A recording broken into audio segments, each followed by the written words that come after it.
See my OG chair.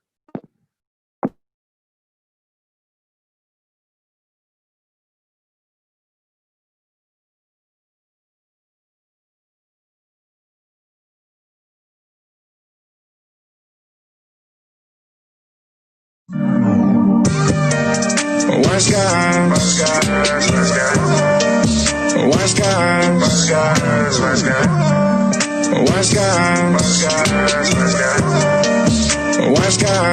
guys, these guys know sports. Yeah. These guys know sports. These guys know.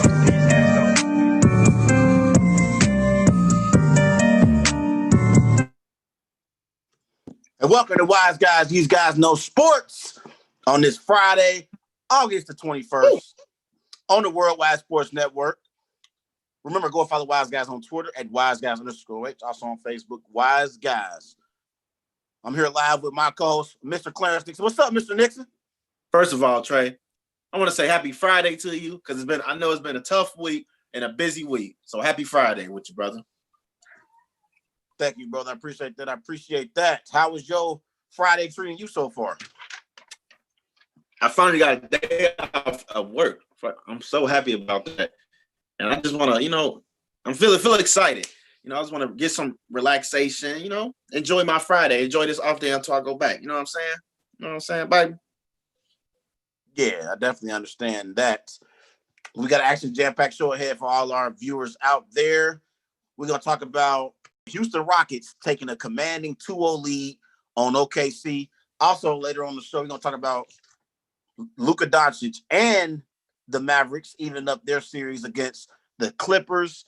We got game 3 of that series tonight at 9 o'clock following our show. I think right now, Clarence, the Sixers and the Celtics are playing right now. If I'm not mistaken, I don't know if we got a score update, but I think they're playing right now. I'll definitely give you a score update. But hold on a second. Did you just see that Jazz and Nuggets game? Oh, man, they was beating them out the gym.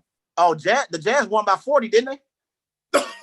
The what? They won by 40 now? Oh, my God. But Mike Conley, hit like 6 threes. I'm like, oh, he going crazy. Yeah, he definitely went crazy. He did. Boston is up 53-49 in the third quarter. 53-49 over the Philadelphia 76ers and Joel Embiid. So we got an action jam-packed show ahead. So many things we're going to get into. Also, we're going to talk about expectations for Joe Burrow's Bengals. Clarence, I don't know if you got a chance to see today, the Bengals released pictures of Joe Burrow in his Cincinnati Bengals jersey. Like, I don't know. Did you see that? Oh, did I see that? Well, I got notifications when they dropped that uniform. I'm actually arguing with some people right now because they saying, oh, man, he should not be wearing Carson Palmer now. I'm like, he's going to be better than Carson. I guarantee you that right there. But I think I ain't see that. Man, I've been watching film. Oh, I'm going to save it for the topic, man. I don't want to ruin my surprises. Okay. What we starting off with today, Mr. Nixon? I'm going to let you lead. What we starting off with? Oh, Go ahead. Oh, yeah, definitely. Because first of all, we're going to start off in the NBA playoffs, game 2, baby.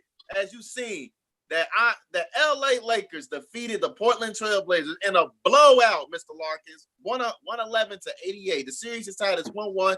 Anthony Davis led the pack with 31 points with 11 rebounds, and LeBron James had 10 points. That was the second worst of his career. The second worst of the point with 6 rebounds and 7 assists, followed by Damian Lillard at 18 points, and he left the game. Mr. Larkins, he left the game with a left jam index finger. So Trey, what went wrong in game 2? The floor is yours, brother. What went wrong in game 2? What went wrong in game 2? Okay, where do I start? First off, I'm going to say Anthony Davis completely took over the game. He dominated the game, Clarence. He was very dominant. He had 31 points. He went 13 of 21 from the field. Anthony Davis was unguardable. Like he showed yesterday why he is universally recognized as a top 5 player in the NBA. He went 3 of 4 from 3-point range, which is 75%. In game 1, he went 0 of 5 from 3-point range. So he did much better in game 2. And he had it going. He had it going because he was getting to the rim at will. Hassan Whiteside is too slow to guard Anthony Davis, and Nurkic is too big. He doesn't have the speed to keep up with Anthony Davis on the perimeter, and Anthony Davis took advantage of the matchup. And we really had no answers for Anthony Davis. Honestly, he dominated the game, and this is what we've been asking from Anthony Davis, Clarence. This is what we've been asking from him to do more consistently for the Lakers to have a chance. And he did it yesterday in game 2 from opening tap. He was aggressive. He had that look in his eye, because they were talking about after game 1, because in game 1, he only had 28 points, which isn't bad, but he went 8 of 24 shooting from the floor, so he was very inefficient. But after game 1, they asked him in the post-game press conference last night, they said, did LeBron say anything to you?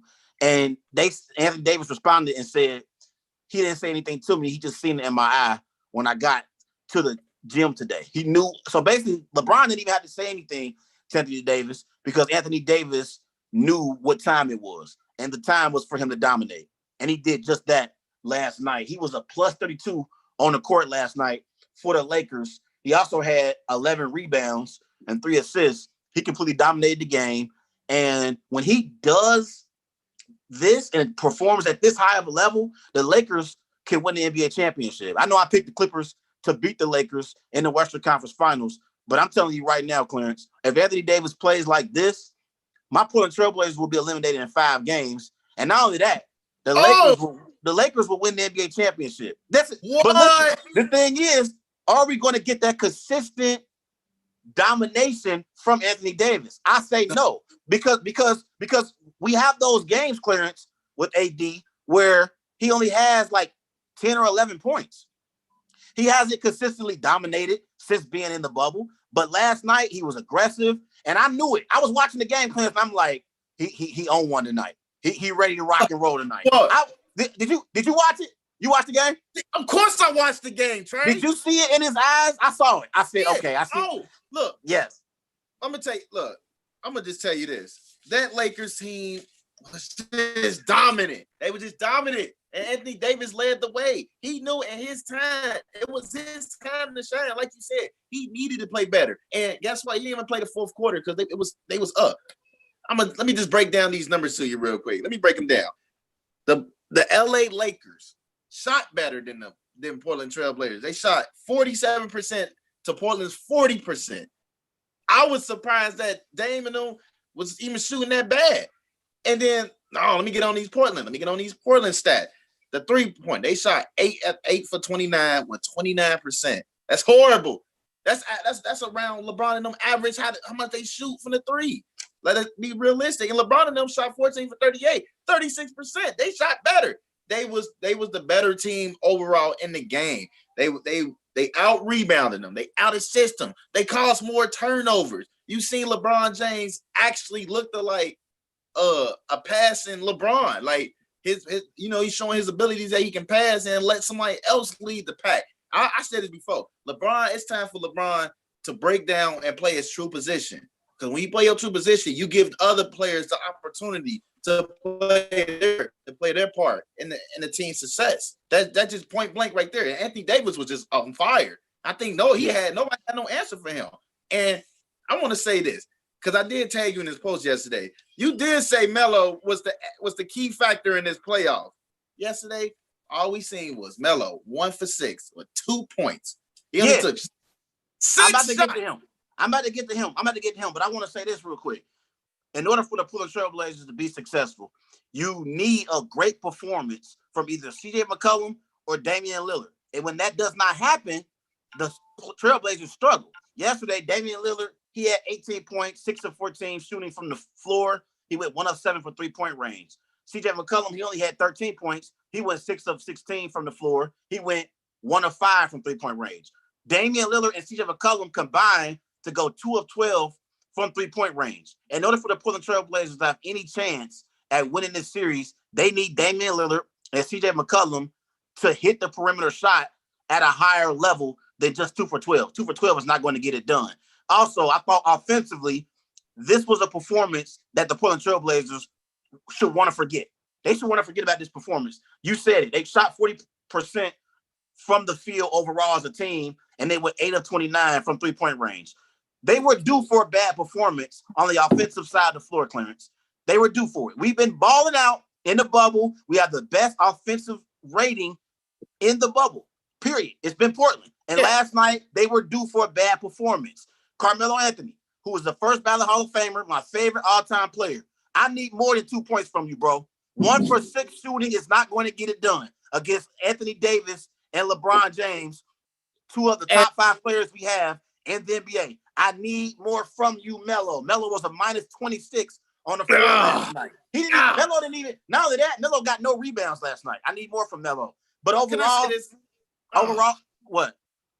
I'm gonna let you finish. You said overall, I think the Portland Trailblazers as a team offensively didn't play well, Clarence, last night. Don't just put it on Melo. The entire team struggled. They didn't play well. Nurkic, he went 4 of 10 shooting from the floor, and they didn't get any production from Gary Trent. He only dropped 8 points. I think they need to play at a much higher level offensively if they want to have any chance of being able to pull the upset in this series, because you're not going to be able to stop Anthony Davis.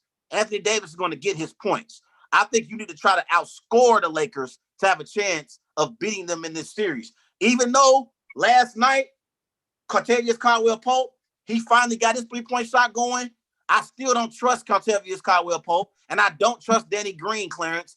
I do not. I don't. I think you need – well, we'll get to all that in a minute, but go ahead. What you want to say? I just want to say this. Like, Danny Green, I think he left that shot, and I think he left his 3-point shot in Toronto, because this is ridiculous. Because in Toronto, he was shooting way better than he is in LA. But you got to think about it. Big shout out to KCP, because he did turn it around. You got to give him some props though. He turned it around from game 1, only scored 1 point, then had 0 for 9 from the floor, 0 for 5 from the 3. But he was better today. He was actually the second leading scorer on the team. 16 point, 5 of 8 shooting. And 4 for 6 on the 3. He was better than game 1. I think he shot the ball better. He was more focused, and he wasn't rushing his game. I think he's starting to realize who they playing. They playing against a good team that got good guard play in Damian Lillard and CJ McCollum. You got a streaky Melo. So I think he's starting to get more comfortable of who he playing up against, because now his defense is probably gonna be more of an impact too. Yeah. But let me ask you a question.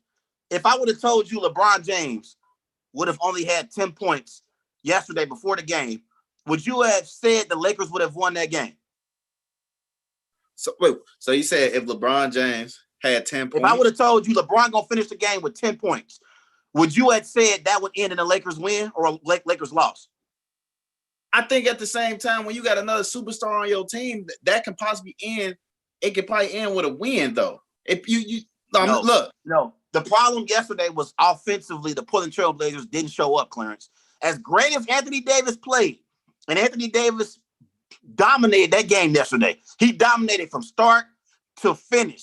He was in complete control of that game, and he was the best player on the floor last night. Well, listen. Real quick. I believe the reason why Portland lost last night is not because they couldn't stop Anthony Davis. They couldn't stop John Morant in the play-in game. They've had multiple other games this year where they couldn't stop the opposing team's best player. They couldn't stop Karis LeVert for the Brooklyn Nets in that matchup. He dropped close to 40 points. Seeing a player go off against the Portland Trailblazers on the offensive end is not something new. We've had players go off on us before, but to offset that has been the great offensive rating from the Portland Trailblazers. It didn't happen last night. That's what I'm saying. Do you agree with that or disagree? Look, but think about it.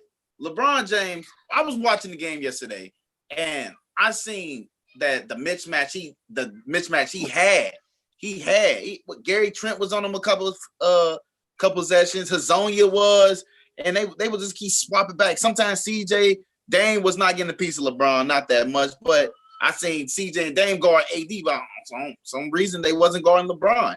LeBron wasn't the biggest threat though, but he has another superstar on his team that needed to show up. And believe it or not, LeBron he didn't shoot well yesterday, but I like the way how he got everyone involved. He got AD into a rhythm. He let AD take over the clump of scoring. Then to be honest, Hassan Whiteside cannot guard AD. I don't even think Nurkic can guard AD. AD is no one on that Portland Trailblazers team can guard Anthony Davis. No, you're right. Yeah, you're right. And I think the advantage they got to let Anthony Davis play his game. If he bringing them out the paint and he's attacking, that's gonna work every time. Damian Lillard's not gonna step in for a charge of CJ. But they're gonna be too big. Right, I agree with you. I'm not disagreeing with you. I just think Portland lost yesterday because offensively they were terrible. They didn't lose because they couldn't get defensive stops. They've had players in the bubble that have went off for over 30 plus already. It happened with Karis LeVert and the Brooklyn Nets. It happened with John Morant in the play-in game. Defensively, the Portland Trailblazers aren't a very good basketball team because they don't have Trevor Ariza. They don't have Rodney Hood, who they lost to a season-ending injury earlier in the season. Therefore, they are trying to outscore their opponent. I think if you put up points on the scoreboard, that can offset a great performance from a player like Anthony Davis. Like Damian Lillard only having 18 points. I know he injured his index finger, but him only having 18 points really hurt the Portland Trailblazers. Melo only 2 points. I need more from you, bro. And CJ McCollum, I need him to get into his offensive rhythm a little bit earlier in the game. I seen Damian Lillard trying to get CJ going in the third quarter, but the game was already out of reach at that point, Clarence. We were already down by 20 points. I think the Portland Trailblazers need to try to get CJ McCollum involved early and often and try to get him into a rhythm. They ain't going to get his points just in a natural flow of the offense. But I want to say something else real quick. I think Terry Stotts, the head coach of the Portland Trailblazers, I think he needs to double Anthony Davis. Make someone else beat you. It can't be AD. It can't be AD. I don't trust KCP. I don't trust Alex Caruso, Dion Waiters, Danny Green. I don't trust their shooters to be able to beat us. I don't think that they can outshoot us in a series, Clarence. I'm putting all the pressure on those shooters. And believe it or not, I'm going to turn LeBron James into a scorer. Let LeBron get his points. I know he's going to win that one-on-one matchup with Gary Trent, but if I'm the Portland Trailblazers, I ain't letting Anthony Davis beat me. I'm doubling him every single trip down the floor. So that you say what? Then the Lakers probably go get another blowout win. Because if you let LeBron or if you play and LeBron got the disadvantage. If you got someone like Gary Trent guarding you, they can just turn it on from there. He can just drop easily 30 points. Like that's obvious right there. Gary Trent is not slowing down the LeBron. And they can win. If LeBron goes off for 30, it doesn't kill you how Anthony Davis kills you. See, Anthony Davis, you seen what happened last night when he had it going and he was aggressive. It completely changed the entire complexion of the game. I don't think it can kill you if LeBron is dropping 30 and Anthony Davis dropped just 20 points. What I'm saying is Anthony Davis is going to score no matter what. I'm taking my chances, sending the double team his way, making him pass out to those shooters and them missing shots. Do you really trust KCP, Alex Caruso, Dion Waiters, and Danny Green and J.R. Smith to hit shots consistently? Do you trust that? Look, J.R. Smith is a streaky shooter. KCP is actually a good shooter. And Danny Green is one of the good shooters. The thing is, they just got to pick the slack back up. And would I trust them? Would I trust them to be open? Absolutely, I am. Because they did it in the season. So why not in that playoff? But they haven't done it in the bubble. They haven't done it in the bubble consistently. They were the worst offensive rating team in the NBA during the bubble play. They've been terrible. When it comes to shooting threes, though, Troy. When it comes to shooting threes. No, Clarence, they've been terrible in their overall offense. Since they've been in the bubble, they were the worst offensive team in the bubble. Listen, think about it. They took a lot of threes in these bubbles. They are trying to work. They're trying to work on a new strength that they're trying to bring. But their biggest strength is working the paint because you got LeBron James and AD that can smother and go good in the paint. They just trying to bring out the shooting aspect of the team. You got to think about it. They got a lot of 3 and Ds on that team. 3 and Ds. So you trying to make the 3-pointer more relevant. Like I don't understand how you don't see that. I want to give Frank Vogel some credit too. Before we move on to our next question about Terry Stotts, I want to give Frank Vogel some credit because I don't know if you noticed, Clarence. They changed up their defensive coverages on Damian Lillard. They basically made it very hard for him in the pick and rolls. Like Dwight Howard, JaVale McGee, Anthony Davis, they were really, really making it hard on Damian Lillard, and they really amped up their defensive pressure. Did you notice that last night? Like Lakers, they showed up defensively last night, and they played at a high level. And I was impressed because that's a coaching adjustment. Frank Vogel, I got to give him a ton of credit because he made the necessary adjustments from game 1 to game 2. And that's why I think Damian Lillard took a while to get into his rhythm. And by the time he tried to get into a rhythm, Clarence, the game was already out of reach. Yeah, that was like you say, game was out of reach. Damian Lillard hurt his index finger, and that's gonna basically actually probably, in my opinion, hurt the team more because when he left the injury, the team just went down south, and the Lakers had the advantage to play better defense. So let's go to that. Blazers head coach Terry Stotts received some criticism after Damian Lillard's injury in the third quarter because the Blazers were already trailing by 30. So did you have an issue with Stotts having Lillard in the game at that time?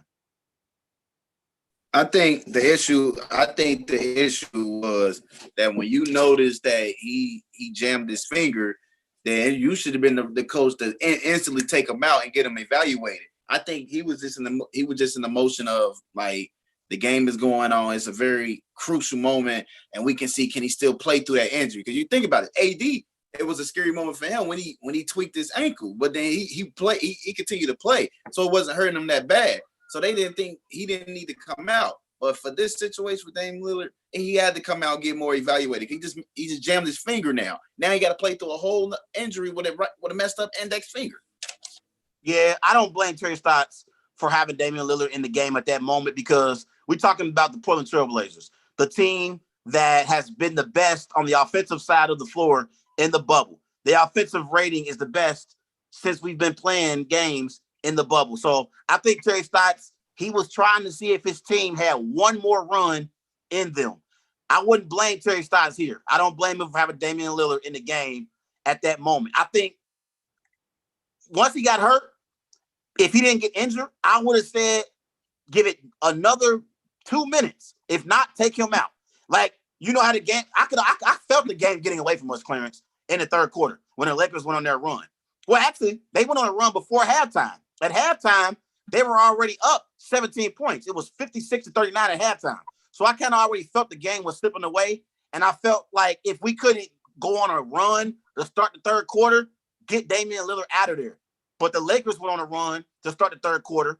And at that moment, before he got injured, I would have said keep him in for another minute or two. If you don't put together a run in those 2 minutes, take him out of the game. But I don't blame Terry Stotts here. He knows his team is a high-scoring basketball team. They can put up a lot of points very fast. You have a first-ballot Hall of Fame scorer, Carmelo Anthony. You have one of the top scoring guards in the NBA, and CJ McCollum. And we know how great Damian Lillard is at the point guard position. He's one of the top 5 guards we have in the league. I think Terry Stotts wanted to see if his team had one more run in them. So I don't blame him for having Damian Lillard in the third quarter down by 30 at that moment. Now, I just can't put all that blame. I can't put that blame on Terry Stotts. So that goes to the next question. What adjustment does the Portland Trail Blazers need to make for game 3? 2 adjustments. Key. I'm going to get it, telling you real fast. Offensively, you got to hit shots. You have to hit shots, and you have to be able to hit the three-point shot. 8 of 29 from the three-point range is not going to get it done. I need Portland to shoot better from three-point range. I also need, on the defensive side of the floor, I need them to double Anthony Davis. 3 words, double Anthony Davis. Force someone else to beat you. And see if Kyle Kuzma, see if KCP, see if Danny Green, Dion Waiters, Alex Caruso, see if they can hit perimeter shots at a consistent rate. If they hit perimeter shots and they hit the three-point shot at a consistent rate, after they beat us 4 times, Clarence, you walk on the other side to the other side of the floor and you shake their hand and say good luck in the next round. Because that's you have to make a decision. You can't let Anthony Davis go off for 31 points, 31 points and have 13 to 21 shooting from the floor. You can't have it happen. You have to pick your poison. I'm rolling with those other role players and seeing if they can hit consistent shots to get the Lakers to the second round. That's what I'm going to do if I'm a head coach. Look, all I'm saying is if you double team Anthony Davis, then you're walking into LA's trap. You out walking and you're literally walking to the trap because you're open the 3-point shooters more opportunity and looks at the rim to hit the shots. They haven't been able to hit the shot consistently. How are you walking into their hands? They didn't have good looks when they was taking the shot. If you think about it, they had good looks the entire time they've been in the bubble when they was missing. No, if you really pay attention to like watching them the passes, they not even taking one dribble. They're instantly looking at the shot, looking at the rim, and taking that shot, Trey. All right. Well, let's move on to our second topic of the day, and let's talk about Joe Burrow and the Cincinnati Bengals. Hold on. Before we move on, though, I want to mention Washington football team, Ron Rivera. Yesterday he was diagnosed with squamous cell cancer, and we want to just wish our prayers. The Wise Guys team want to wish our prayers to Ron Rivera, to make a good, transition and his recovery. You know what I'm saying? He still go coach, but if anything go on, they got a good plan B. But that's I wanted to mention though for sure. Yeah, I agree with you there. We've sent our prayers and condolences to Ron Rivera and his family on a speedy recovery here from Wise Guys and the Worldwide Sports Network. Ron Rivera, we know he's had some success as the Carolina Panthers head coach. He helped Cam Newton get to where he's at in his career. He helped Cam Newton win MVP. He helped Cam Newton get to the Super Bowl. And as far as character-wise, Ron Rivera is one of the best coaches we have in the NFL as far as one of the coaches that you trust and players love to play for, Clarence. So I agree with you. Let's show Ron Rivera some love here on the Wise Guys Sports Show and let him and his family know we wish him nothing but the best moving forward on a speedy recovery. Definitely. But let's move on. Go into the next one. Let's go ahead. All right. So look, we talked the expectations for the Cincinnati Bengals. Now we heard we got 3 bold Bengals predictions for 2020 according to John Breach. Joe Burrow will lead the AFC North in touchdowns and set the rookie record in most touchdowns by a rookie. 2, Joe Mixon lead the. Who said that? That? John Breach. John Breach stated that Burrow will lead the AFC North in touchdown passes and set the rookie record. Set the rookie record. And number 2, Joe Mixon, he will lead the AFC in rushing. And number 3, Bengals will have the biggest room improvement in the NFL. I just want to know, Trey, any chance of these 3 go turn out? If these all go come out? Hell no. None of these are going to turn out to be true. Let's start off with Joe Burrow.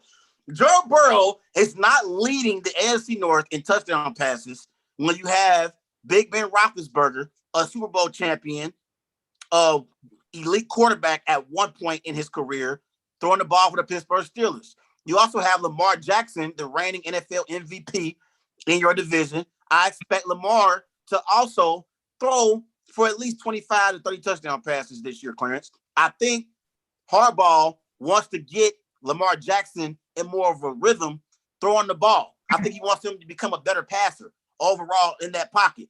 I don't see Joe Burrow having more touchdown passes than any of the other 3 quarterbacks in his division. Also, Baker Mayfield, real quick. Baker Mayfield, he has more weapons to throw the ball to than Joe Burrow does. Baker Mayfield has an elite receiver in Odell Beckham. He has an elite number 2 receiver in Jarvis Landry. He has Kareem Hunt and Nick Chubb at the running back spots to throw the ball out to in the flats. And he also brought in Austin Hooper in free agency.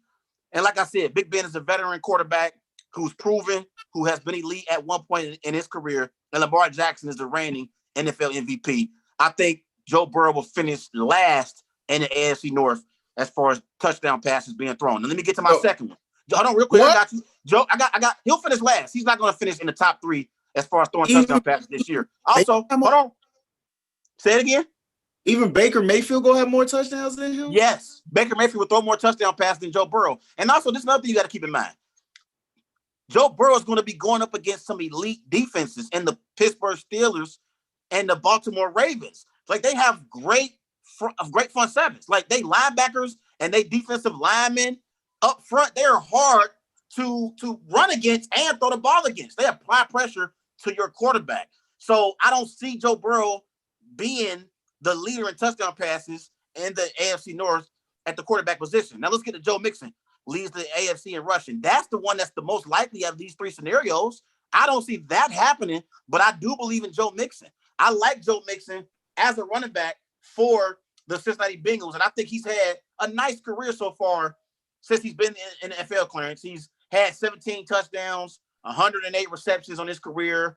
He has over 2,900 rushing yards. I like Joe Mixon as a running back, so I'll give you that. He's a top running back in the NFL. I wouldn't say top 5, but I would give Joe Mixon top 10.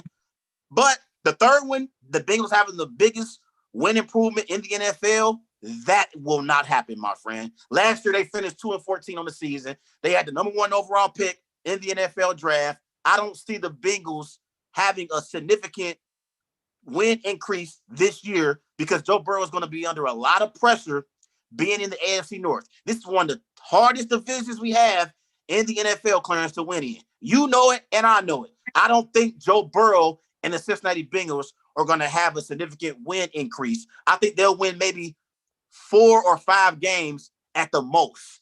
That's being nice. They'll go 4-12. Yes, they'll go 4-12 this year. That's being nice. You got the 4, my friend. Yes, I'm being honest. Maybe 5-11, maybe. I'm just trying to figure out where do I start, man? Because I just felt like I don't think you really mean what you said, man. I just don't think that. Because I think once upon a time you were supporting the Bengals and you wanted them to be good, and now you just like, hey, forget that. No, here's the thing, Clarence. Here's the thing. I don't support the Bengals, but I do get tired of them having people like you and other family members and friends suffer. I hate that y'all have to suffer, and I hate that y'all have to watch teams like my Packers have playoff success. That's what I hate. I don't like that. But I don't care about the Bengals. But the Packers ain't winning nothing probably for the next 5 years. I can bet $1,000 on that right now. The Packers. We just got to the NFC Championship game. I don't care. They're not going to win nothing in the next 5 years. We can bet on that. But that's for another topic, though. But think about it, though, Trey. Joe Mixon is one of the best running backs in the AFC. They're one of the best running backs in the AFC, the whole AFC.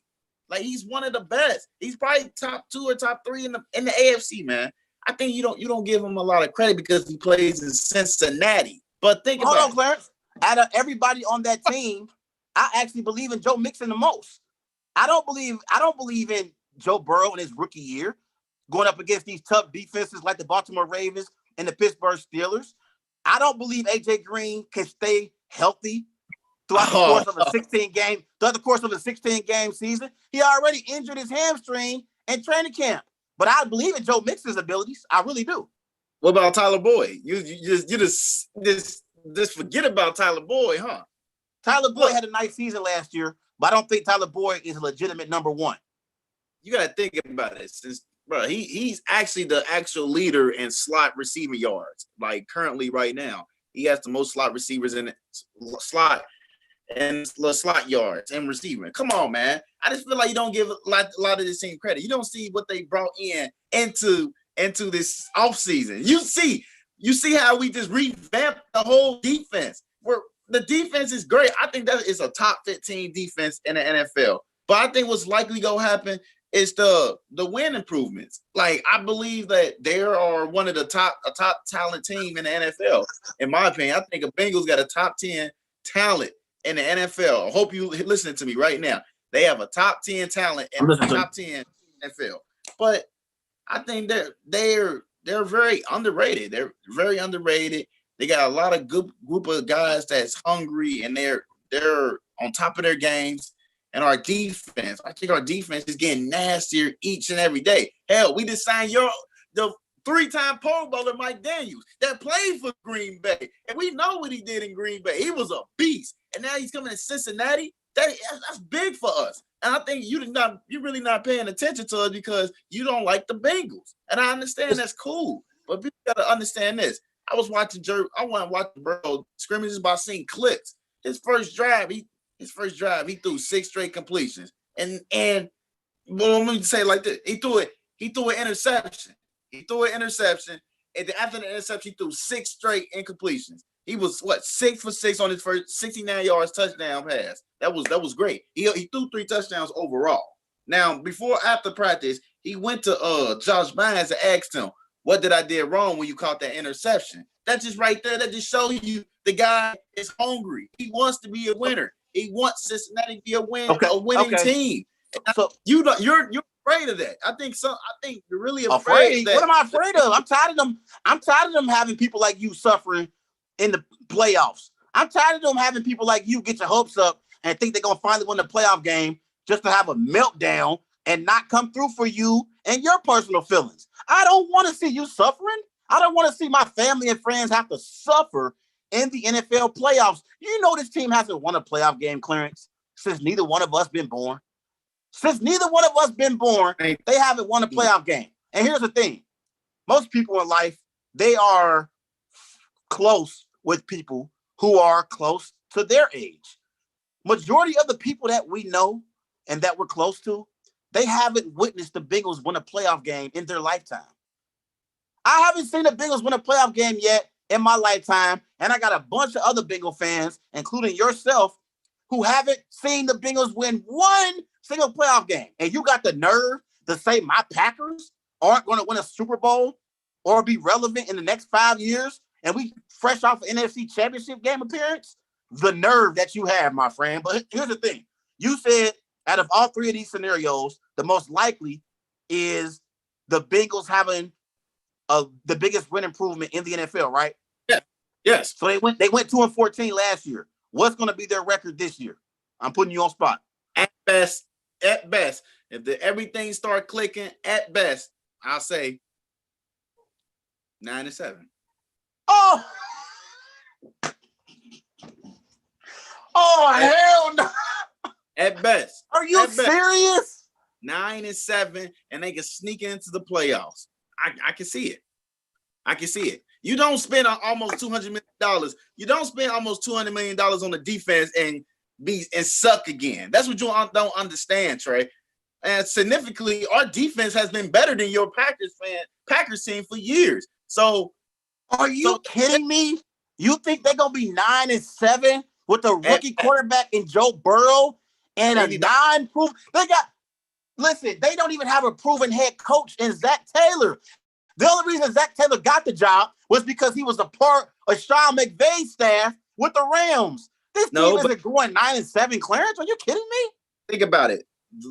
Look, all the players that signed to the Bengals, he's the main reason why they signed. They believe in his change that he's trying to bring to Cincinnati. If you honestly been watching the Bengals, he's been changing the culture slowly. He's changing. We get all that playoff dumping trash out the way, and we bringing in a new culture. That's what brought in Von Bell, DJ Reader, Mike Daniels. Even though Geno Atkins was speaking to him a few months back, he gave them the spirit. He gave them the spirit. You can be better. Come to Cincinnati, and that's what you don't understand. And Let me ask you a question. And I truly believe what you said. That at best they'll finish 9-7. So is that you picking with your heart or your head?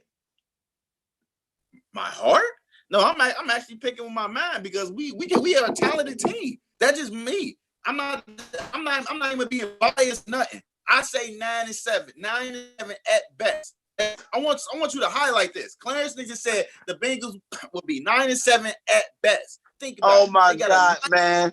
Your football IQ is on the line here, sir. It really is. Sir, you should be banned from talking football.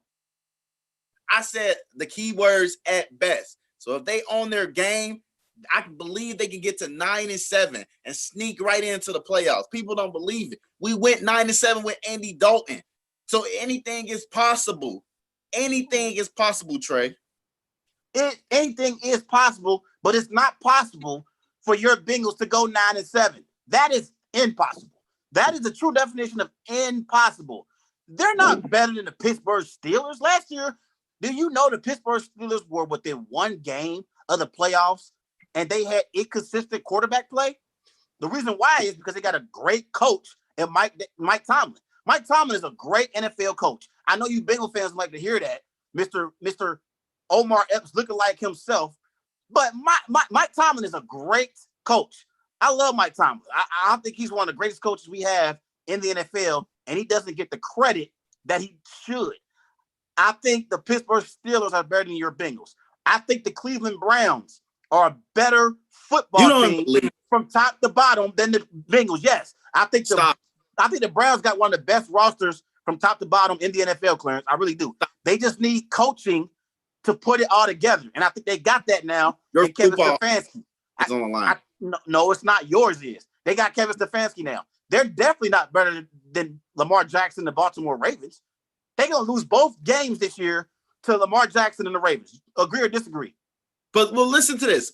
Believe it or not, Zach Taylor is a better coach than Kevin Stefanski. So now, what was the question again? What is he proving?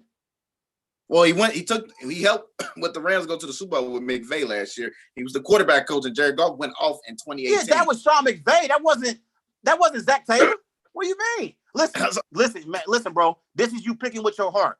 Listen, say that you making this 9-7 prediction with your heart, because if you say it's with your head, your football IQ is going to be in question. I'm letting you know right now, listeners. Right now, everybody's telling you. I'm telling this is what you're not listening. I said the Bengals can be 9 will go 9-7 at best. If they on their top of their game. You listen, if they're on the top of their game, I can see them winning 9 games at best. You're trying to have an escape. You're trying to have a way out of your prediction. That's why you keep saying at best. What is their record going to be next year? Give it to me. What's it going to be? Don't give me no at best. What's their record going to be? Believe it or not, I think they'll be 7-9, 8-8. I'm be honest. You with all over the place. No, you're not understanding. You're not understanding. You're not understanding what I'm saying. At best, if we were just saying, "What's the pack?" Okay, what would the Packers' record be at best? Like that means forget all that. Guess what our record gonna be next year? You want me to tell you what it's gonna be? What? We'll be 10-6 next year. Not doubt it. We'll be 10-6. Yes, I can give you a definitive answer. I'm not all over the place like you. Give it to me. What's the Bengals record gonna be next year? I'm telling you, man. If everything goes good, everything goes well, and Burrow is on top of his game, he's a candidate for Rookie of the Year. The Bengals will be 9-7 at best. Oh man, this guy is hilarious, man. This is the guy that I gotta talk football with, ladies and gentlemen. All day long, man. Let's move on. And let's move on and let's stay local here. As Wednesday night, I believe it was Wednesday night, or no, I'm sorry. This was Wednesday night. Wednesday night, Thom Brennaman, a local Reds broadcaster here in Cincinnati, he was suspended for using an anti-gay slur live on air. Thom Brennaman did not seem to realize his mic was on, and he apologized on camera before handing over the play-by-play duties in the Cincinnati Reds against the Royals matchup Wednesday night. So the question here is, Clarence, should Brennaman be fired? I think so. I think he need to be more evaluated on what he said that he thought he wasn't on air. I believe he deserved every penalty, like every penalty at his job, because not only you said it on air, you said it like you was having a whole conversation and thought your mic was off, and now everybody caught on to what you said. I didn't know like exactly the right words he said, but in my opinion though, I think so. Believe it or not, because you don't want that energy getting carried into the Reds franchise, and you don't want that energy spreading. So I think you need to get rid of them and get a whole new broadcaster, Trey. That's just me being honest. Now I'm thinking from the heart.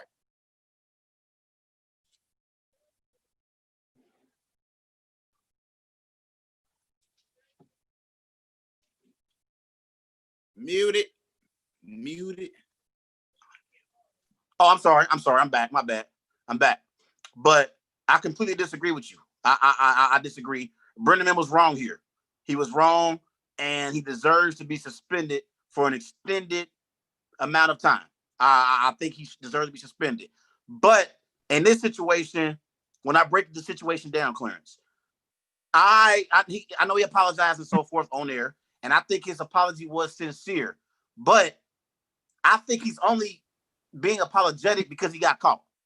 You know, a lot of people, a lot of times when they issue these public apologies, they're only apologizing because they got caught. It's just So like if you, it's just like if you, I'm sorry. You don't think he should be fired if he just being apologetic? I'm gonna get to that. Hold on. I'm saying the reasons why he said he apologized. He said, he basically was saying that he doesn't really feel that way, but I disagree. People only apologize because they got caught. If you're in a relationship and someone cheats on someone and they apologize to their partner, you only apologize to me because I caught you. Same thing here. When you say these comments that you said, you only apologizing because it got caught live on air. But I do think his apology was sincere, but I also understand that he's only apologizing because he got caught. Here's the thing we got to keep in mind. We live in America. America is a land of second chances. And I'm all about giving an individual a second chance, especially considering when others around you can vouch for your character. And there are a lot of people, Clarence, locally here in the Cincinnati media. Listen to me, bro. Just understand. Listen to what I'm saying. It's people locally here in the Cincinnati media. I've reached out to them since this situation happened. And they told me that Thom Brennaman is actually an individual that has character. He has great character and he's a great person overall. I'm not going to condemn an individual and make it seem as if they're a terrible person because of one mistake on air. I think this is a person in Thom Brennaman who is a proven broadcaster and has put in a lot of work to get to where he's at in his career. He has he's been in this career for a long time. He's very well known locally here in the Cincinnati area. And there are individuals who speak to what kind of person he is. I think if it's a situation where someone is consistently doing something that is disrespectful or doing something that is wrong, then you fire them. If they're doing something that is always offending people, then they get fired. But if it's one incident, I think his body of work should speak for itself, and I think Brennaman should get a second chance. But I think it's a lot of double standards in what you said, though, because the lady, her name Jamila, I think Jamila, she worked for ESPN.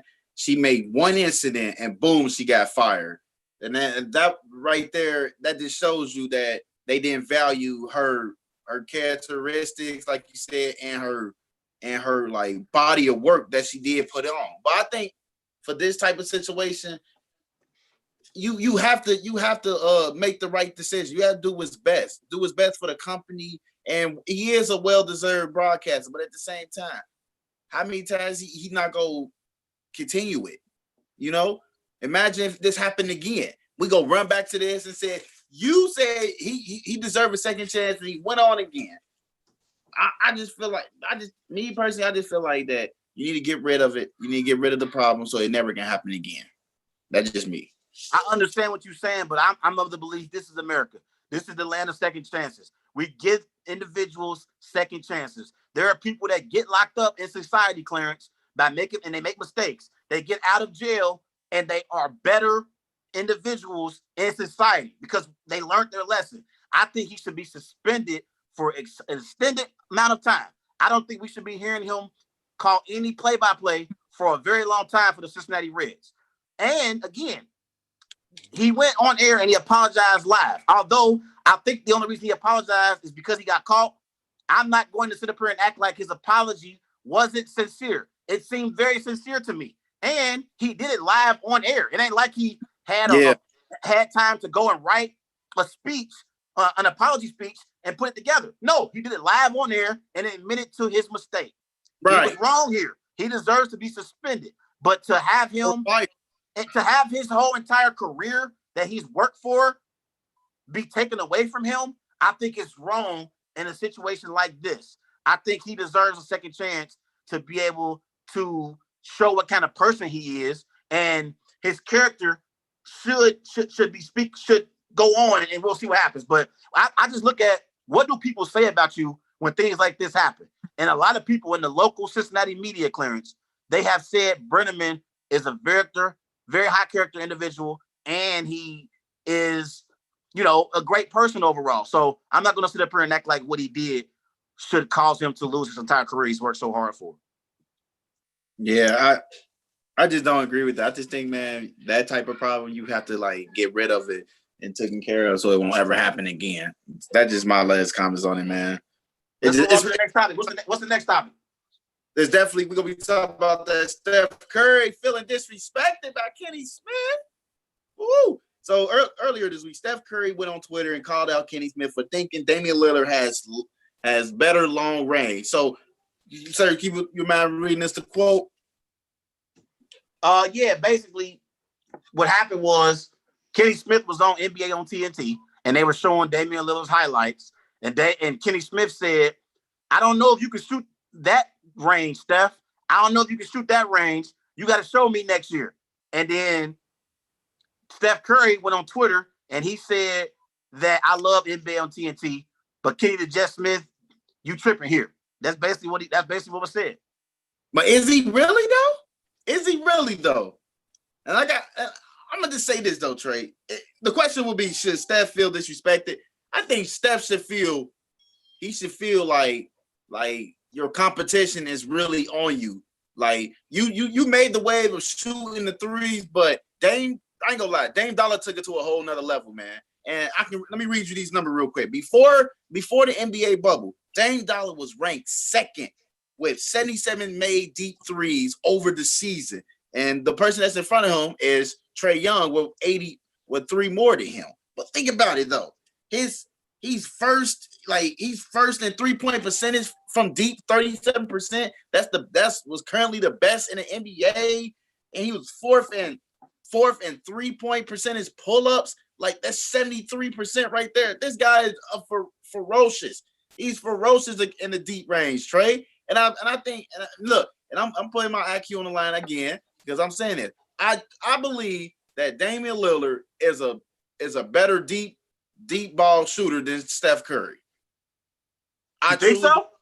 I think so because after like I'm gonna go this back in 2014 when against the Portland Trailblazers, the Portland Trailblazers and Houston Rockets. Damian Lillard said Terry Stott wasn't comfortable. He wasn't comfortable for him shooting the three because he wasn't confident in Damian, but he seen Dame start practicing on that and start utilizing them more. And let's go back to 2016. Remember, he hit that big three on Paul George, right? And Paul George stated it was a bad shot, correct? Remember? Yeah. You remember he said yeah. Shot? Yeah. But if you really think about it, it was a good shot for Dame. He had open. He basically seen the rim and he had enough space to get the shot off. It was a good shot. And honestly, it was bad defense on Paul George because he gave him well space to do the step back and get a well look at the rim. So that was a good shot on Dame. But all I'm saying is Damian Lillard is like dangerous from 30 feet above. And the numbers has been increasing that players been shooting 30, 20, 26 or more feet from the three. It's increasing this year. Actually, it's like 33%, 26% from the deep range. Like it's increasing. And Damian Lillard is going crazy. He's going crazy with the deep range. And I think utilizing it more because no one's not about to go out there and trying to put a hand out there. He's very dangerous in the deep range, Trey.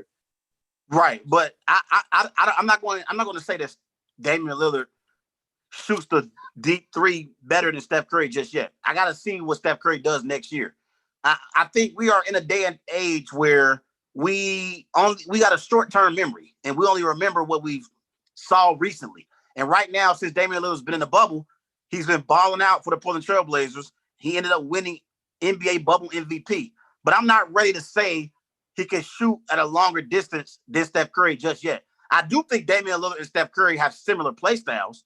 I do believe that if Damian Lillard was in that Warriors system, I think Damian Lillard would have similar success like Steph Curry. But I think that Steph Curry next year is going to prove why he is universally recognized as the greatest shooter in NBA history. You got to remember, Steph Curry, we're talking about a 24-point per game score on 44% shooting from three-point range, and he actually shoots 48% from the field overall.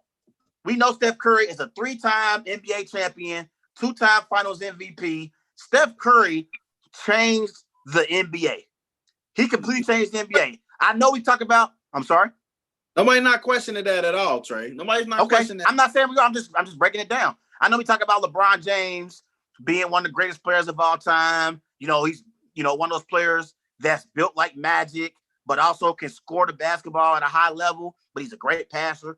We talk about the great scoring abilities from MJ and Kobe, the domination that Shaquille O'Neal put on display throughout the course of his career, the consistent great play we got from Tim Duncan at the power forward spot. We talk about Kareem as dominant as he was in his prime, in his day. It's so many great players. But Steph Curry changed the way the game is played in the NBA now because Steph Curry spreaded the floor. He made you have to extend your defense. When he crosses half court, he is a legitimate threat. I think Steph Curry sometimes is disrespected because he's only 6'4". He's only 6'4", Clarence. And I think sometimes people forget what kind of player Steph Curry is because he's not a 6'8" player like a LeBron James. He's not a great, scoring machine like Kevin Durant, who's 7 feet. Kevin Durant's almost 7 feet with a handle. He can get to anywhere he wants on the court and score at a high level. He's not 6'6" like Jordan. You know what I mean? I think sometimes Steph Curry, he's disrespected because he is someone when youngsters are looking up to these NBA players, he is someone that people look up to and say, damn, if I was in the gym like Steph, I could shoot like he can. He's not doing anything that I can't physically do myself. I think that's the part of the reason why we disrespect Steph Curry. I'm not saying I do. I'm talking about NBA fans as in general. Like, you can't be 6'8" and be a LeBron James. You can't be skillful as an offensive player like Michael Jordan, and Kobe Bryant. You can't be that. You can't teach 6'6". You can't teach Kevin Durant being close to 7 feet tall with a handle. But I think people think that you can be a Steph Curry if you get in the gym and just work hard and shoot jump shots. I think sometimes that's why Steph Curry feels the disrespect that he feels. Not just, but think about it, though. By the way. He's 6'3", by the way. So I'm going to bring up this other number, this impressive statistic. Since 2013 and 14, that's what Steph Curry and Damian Lillard, they was walking into their prime. This is the list of most prolific deep point shooters. And that in 2013 and 14, Damian Lillard was ranked first for most deep threes in the game, and Steph Curry was ranked third. So that was very impressive too. That's telling me Damian Lillard was more of a better deep three ball shooter than Steph. Steph was just a consistent 3-point shooter. But what? Let me ask you a question. Do you agree with me that if Damian Lillard was in that Warriors system, that he would put up similar statistical numbers like Steph Curry? Yeah, probably numbers, but not accolades. Like I think that he would put up the similar numbers as Steph doing in Golden State, but accolades and winning NBA championship, that right there probably would have been debatable. Would have been more debatable. I disagree. I think Damian Lillard would have put up similar accomplishments as Steph Curry has in Golden State. Because Steph Curry, there's moments in the finals Steph Curry disappears. He hasn't even won a finals MVP so far in his career, Clarence. He hasn't. Damian Lillard, believe it or not, he had on and off games in the playoffs. He got swept before. He got beaten in 5. He went to game 7 against teams, though, but he didn't show up. His other guy, CJ McCollum, did. So we see Damian Lillard got ghosts in some playoff games. But for Steph Curry, what he did at the time he was coming up, he evolved the game of shooting the ball, like shooting the three. He made it so made it relevant that other people started picking it up and started putting it into their game. And I believe that's what Damian Lillard did. I believe Damian Lillard rolled the wave of being successful shooting the ball, and he took it to a whole nother level. Now he's shooting deep, like at least 26 away from the rim. And believe it or not, he has he has, like, right now in this bubble, he has the highest percentage from deep threes. I think that's like what, 50% right there. I think it's 50%, Trey. That's Yeah. impressive. I'm just saying, I agree. Steph is a good shooter. I mean, he's a great shooter. Dame is a great shooter. But in some aspects, Damian Lillard got Steph. He got Steph. And I can admit that will be an ongoing conversation for shows to come. We'll debate about that more. Let's talk about the Patriots and Bill Belichick. We're going to label this segment Bill Belichick experiments. Bill Belichick is not ruling out the idea of having all three quarterbacks play. That's Cam Newton, Brian Hoyer, and Jarrett Stidham. This is Bill Belichick. Quote, I'll do what I think is best for the team. What gives us the best chance to win. I would definitely consider it. Would it be a good or bad idea to use this strategy, to have all three quarterbacks playing? Good or bad idea? I think it's a bad idea, Trey. Me personally, I think it's a bad idea because the simple fact, you got two quarterbacks that's fighting for a starting spot in Jarrett Stidham and Cam Newton. And for the other quarterback, I forgot his name. I think it's Morgan. He's not proven yet. And I ain't heard so much about James Morgan. That's his name, James Morgan.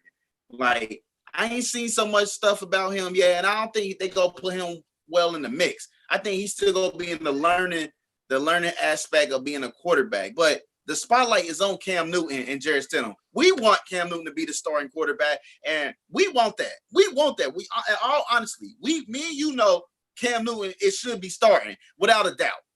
But to make it a competition and bring in three quarterback, it doesn't make no sense because you have other needs that you need to fill. Remember, they have a lot of players opt out of the season for the pandemic and personal reason. I think you should worry about that more because you already solidified your quarterback spot with Cam Newton. If you're taking a bet on him, so if he's healthy in the way he is, like that's a hit right there. It's a hit.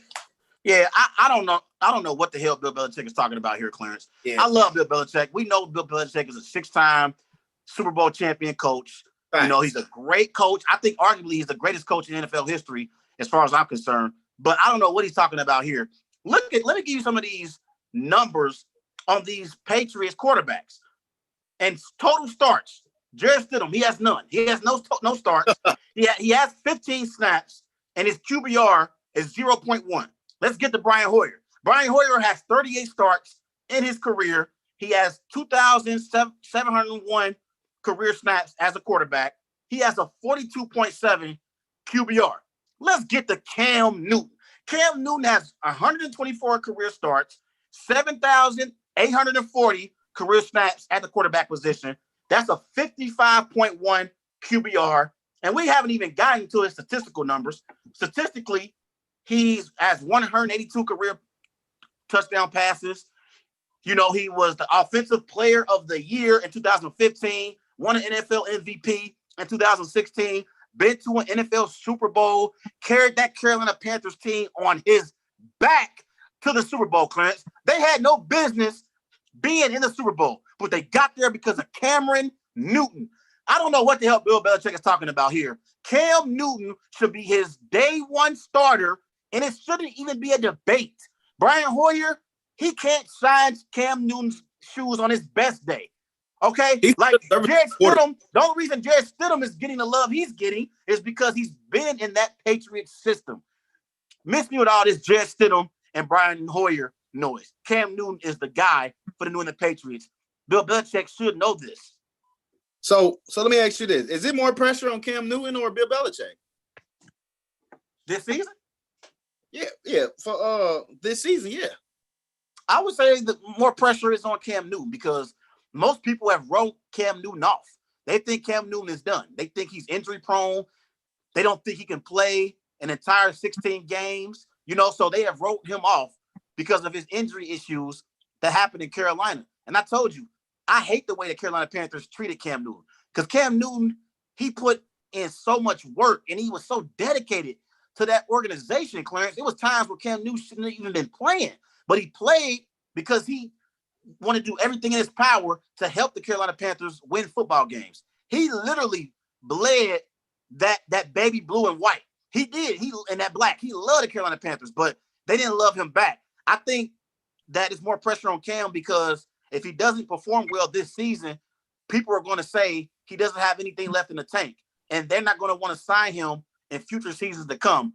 I think Bill Belichick, he's a 6-time NFL Super Bowl champion coach. He's won Super Bowls. He's the man with the New England Patriots. He's the man in New England. So I don't think he's going anywhere no time soon. Therefore, I think there's more pressure on Cam Newton because I think Cam Newton's career could really, really go downhill if he doesn't play well with the Patriots this year. I disagree with you on that, man. I think the more pressure is on Bill Belichick because, one, Tom Brady left. Let's not forget about that. Tom Brady left them for 20 years and went to Tampa Bay Buccaneers. And they were still favored to win 9 games and at least make the playoffs, all because of him. And second, like you signed Cam Newton, and that's like a hit or miss right there. That's a low risk, high risk, high reward right there. I mean, and another one, you have like 8 players opt out of the season. Most of them was on defense. How you go try to utilize all your defense and your best players is not there. I think there's a lot of pressure on him. Regardless, he's a good coach, Trey. I think when it all come down to like talent-wise, he gonna need to evaluate that more in order for them to win games in this season. Remember, they got 5 primetime games against the top teams, like the Chiefs and the Ravens. They need to get it together and know who they about to play because coaching can go so far. They can go so far.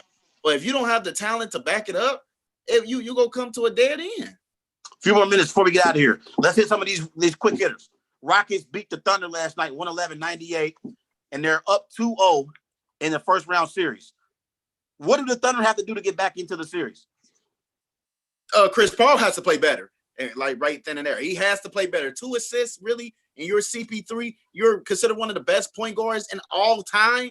Yeah, he has to play better. You mentioned. Big shout out to him because he helped carry that team throughout the season, and now they're in the playoff. You got to do the same thing in the playoffs, man. You're down 2-0. People had them beating the Rockies in 6 games. But I told people, James Harden is more talented than Chris Paul when it comes to playoffs. When it does come to playoffs, he is more talented than Chris Paul. And I think in order for them to get back in the series, Chris Paul had to lead them. I disagree about – What about you? I disagree about James Harden being better in the playoffs than Chris Paul. I disagree about that. But I will say yesterday, I was completely shocked that the Houston Rockets won a basketball game by double digits, and James Harden only had 21 points. He shot 5 of 16 from the field, and he went, 2 of 11 from three-point range? He didn't play very well as far as shooting-wise, but he had 9 assists. So let's give James Harden some credit. He didn't hit the shot necessarily well yesterday, but he distributed the basketball to other players. House, he had a nice game, 19 points. I think Jeff Green contributed 15 points yesterday. So I want to give James Harden some credit because not only did he perform well as far as being able to distribute the basketball, but he did a good job knowing my shot's not falling tonight. Let me get these other guys involved in the offense. So I agree with you about Chris Paul. 2 assists isn't going to get it done. I never thought I would see the day, Clarence, where in a key pivotal playoff game, Chris Paul would only have 2 assists. Never thought I'd see it coming. Who wins game 3 Saturday night? Oh, I got the Rockets winning again. And I truly believe if they continue playing this small ball and everybody and James Harden getting more involved, I think it'll be another blowout. I got the Thunder stealing game 3. Thunder gonna make this a series. But let's move on real quick. Let's talk about the Dallas Mavericks and the Clippers. Do you think the Mavericks can upset the Clippers? Because many people believe the Mavericks should be up 2-0. Do you think the Mavericks can upset the Clippers? They got a small percentage. I don't think they can upset them because they're very sloppy on defense, but they are one of the highest offensive teams in the bubble. And I think the only chance they upset them is you got to keep letting Chris Porzingis and Luka play their game, and they have to be on top of their game in order to beat them. Yeah, I also need better performances from Paul George. Paul George was awful. He was awful in game 2, Clarence. He was terrible. He did a great job in game 1, but playoff P, I need more from you. I picked the Clippers to win the NBA championship. Exactly. Yes, I picked the Clippers to win the championship. In order for that to happen, you need playoff P to show up and play well for the Clippers. I think in game 2, Kawhi Leonard dropped 35 points, 10 rebounds. Kawhi did his job. Paul George, I need you to do more for Doc Rivers and the Los Angeles Clippers. If the Clippers are going to have any chance of winning a championship this year, they need Paul George to play like a superstar. He's capable of doing it. He's capable of doing it, Clarence. I need more from playoff P. So let me ask you this: for tonight's game, what adjustments do Doc Rivers need to order they regain control of the series? I think Doc Rivers needs to try to force the ball out of Luka's hands. Get it to those other guys and make them beat you. Like, don't let Luka beat you. Luka can beat you. Obviously, in game 2, he had 28 points, 8 rebounds, 7 assists. Luka controls everything. Stop letting him control everything. You have to make those other players on that team beat you. Make Tim Hardaway hit consistent perimeter shots to beat you. Make Steph Curry hit perimeter shots to beat you. We know he's capable of doing it. That's Steph Curry's brother. He can do it. But make him consistently do it to beat you in a series. I think you need to try to force someone other than Porzingis and Luka to beat you if you're Doc Rivers and the Los Angeles Clippers. So who wins game 3 tonight? And why? That game actually is next. I got the Clippers winning game 3. They're going to bounce back and take a 2-1 lead over Luka and the Mavericks. I got Clippers. I'm going to give you a score. I say Clippers 115, Mavericks 100. Oh, so they beat them by 15 points. Paul George back a horrible game too. Who you got winning tonight? I got the Clippers winning tonight. I think it's gonna be I think it's gonna be a tough physical game because both of these teams have won one game apiece, and game 3 is gonna be a real tough one right there. But I got the Clippers coming up, and I'll give you a quick prediction: 100 to 96. Clippers. Okay, 196. You got a close game. This series actually, Clarence, is going to go the distance. I had Clippers in 5. I think you might have told me, but I think this series now probably gonna go 6 games. I can see it happen. Yeah, but LA in 6. Just to give everyone an update real quick, the Boston Celtics have beaten Joel Embiid and the Sixers 102-94. So they take the Celtics take a commanding 3-0 lead over the Philadelphia 76ers. Kemba Walker had 24 points. Joel Embiid did show up. He had 30 points, but he only went 7 of 20 from the field overall. But he went 14 of 16 from the free throw line. No, that's not horrible. That's not horrible. But the shot chart, it was horrible. 7 of 20 is not great, but he was active. I like seeing the Joel Embiid be active. Real quick, last question of the week. Is Brett Brown in trouble? Of course he is. He's a terrible coach. I think right now, after Philly gets sweet, they need to do some evaluation on who needs to go. The duos of Joel Embiid or Brett Brown. Brett Brown has made decisions that we didn't feel comfortable with. Like at times he didn't put Embiid in, and at times you didn't play Embiid to his full strength. It's like you ain't really confident in Embiid. I think he needs to go, man. He got to go. Yes, he's had some questionable decisions as head coach for the Philadelphia 76ers. And game two, the Sixers got out to a nice lead in the first quarter. Joel Embiid was dominant, and then they just went away from him. They just completely went away from Joel Embiid. And you know Joel Embiid is your best player. You need to get him the basketball right now and let him work in the paint.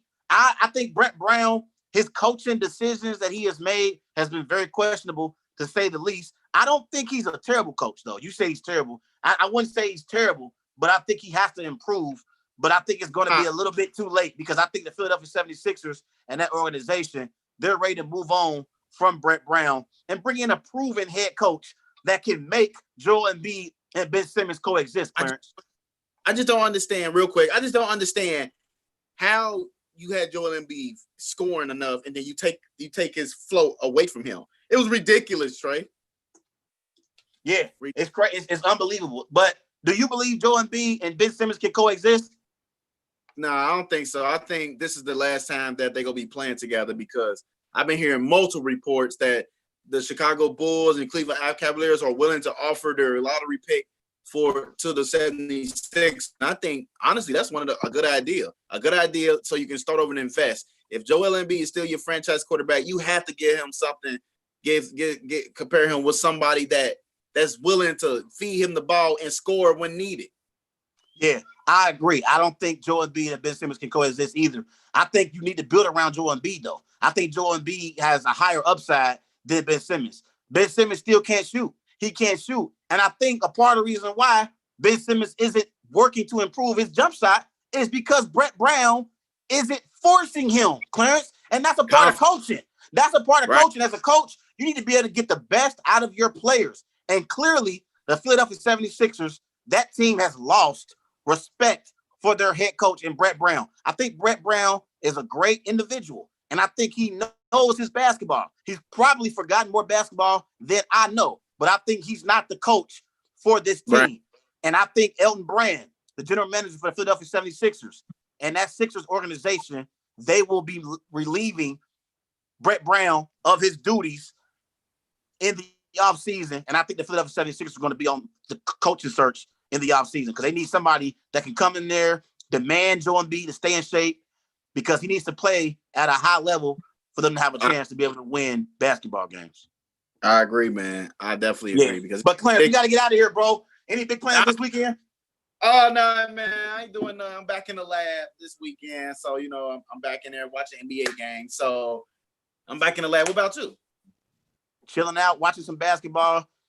I'm predicting right now my Portland Trail Blazers will win Game 3.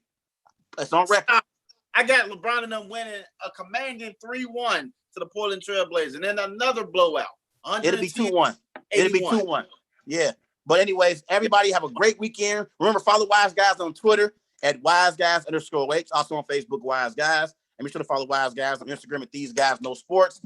I'm Trey Larkins. That's Clarence Nixon. We signing off the Worldwide Sports Network. Have a good weekend. Yep.